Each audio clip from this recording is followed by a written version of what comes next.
This video shows 3 different ways to map a modulation source to an oscillator's pulse width. The demonstration is done with my software synthesizer Moselle, which is available for free download.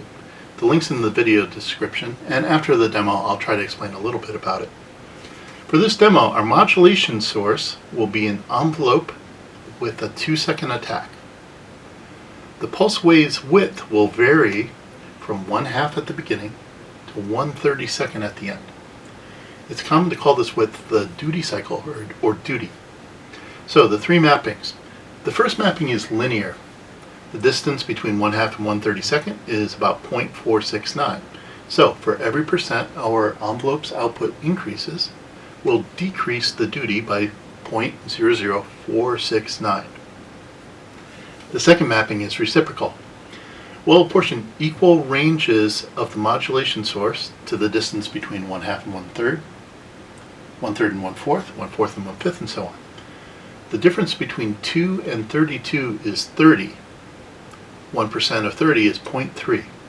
So for every percent our envelope's output increases, the denominator will increase by 0.3. The third mapping is what's used on the Roland D-50. Let's note that 1/2 and 1/32 can be restated as 1/2 to the first power and 1/2 to the 5th power. The difference between those exponents, 1 and 5, is 4. 1% of 4 is 0.04. So as our envelope's output increases 1%, we'll increase the exponent by 0.04.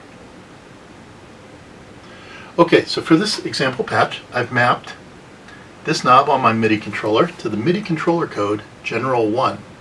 And this patch uses General 1 to select between these 3 mappings.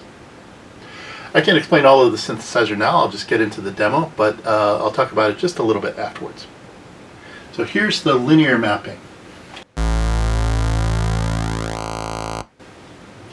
Here's the reciprocal mapping.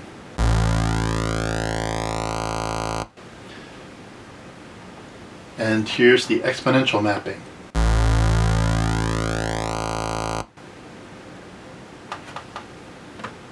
Okay, those probably sounded pretty similar, but if we give it a musical context, it'll sound a little bit different. And we're going back to the linear mapping.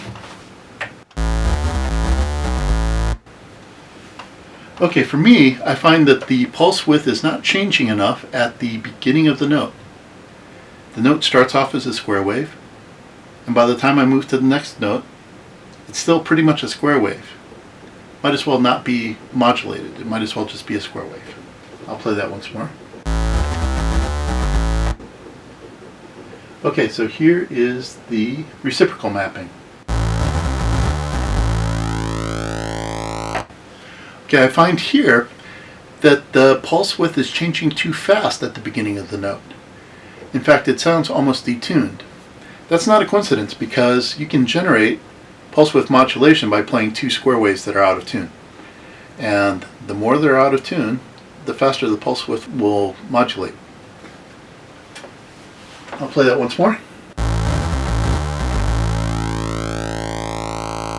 Okay, so here's the Roland D-50 approach, the exponential mapping.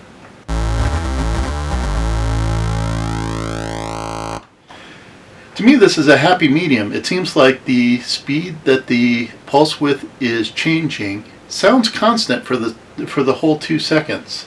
I'll go through and play those 3 once more. Here's the linear.